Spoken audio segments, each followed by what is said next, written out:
Welcome to Journey to the Temples. This is our second temple in our journey. It's the Idaho Falls temple that we're driving up to.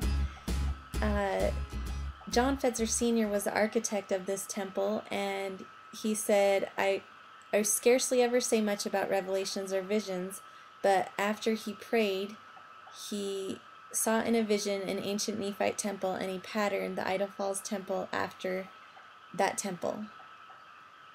And it's the first temple designed with a central spire.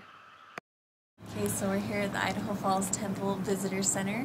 The Idaho Falls Temple is one of the few temples that actually has a visitor center. So come on in and we'll take a look. We asked the missionaries in the visitor center if it's okay to record inside the visitor center, and they said it is. Right now they have an exhibit up called The Healing Power of Christ. It's by sculptor Angela Johnson, and this one is of Jesus healing the man with leprosy. Here's Mary and Martha at Jesus' feet by Angela Johnson. And then there's also a Christus statue here at the visitor center. The visitor center has pictures of inside the temple. Inside this temple, it has beautiful hand-painted wall murals, and it is one of only 3 temples that has a wall mural inside the celestial room, which is right here.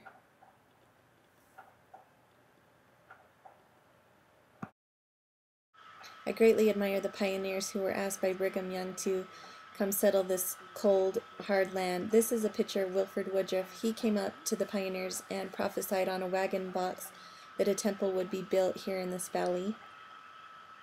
And it's the first temple built in Idaho.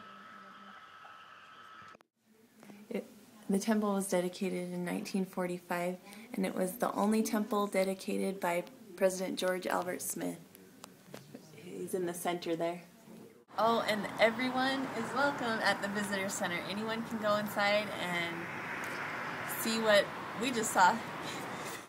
The Idaho Falls Temple is actually the temple that I was sealed in, which means that I was sealed to my husband and married for a time in all eternity. The Idaho Falls Temple is the 8th operating temple of the church, and it was the only temple built within 28 years. It was built during the Great Depression and World War II. It was finished 2 years right after World War II was over. And it is on the banks of the Snake River. It's called the Snake River because it snakes around. Not because it has snakes in it. Well, it probably does have snakes in it, but anyway. We're driving by the temple in the daytime so you can see it better. This is the stake center that's by the temple.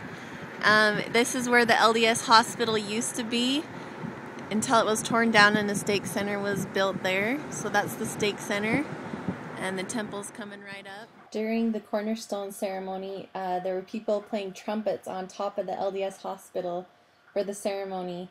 Also, the mayor of the city of Idaho Falls declared it a holiday during that cornerstone ceremony.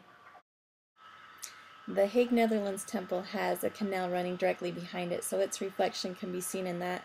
But the Idaho Falls temple is the only temple whose reflection can be seen in a river. Well, we're looking at ducks that still haven't flown south for the winter. The Idaho Falls temple is the first temple to receive an Angel Moroni statue after its dedication, nearly 40 years after, at the request of the temple president and other temple officials. Since then, there have been other temples that have received an Angel Moroni on top after the dedication.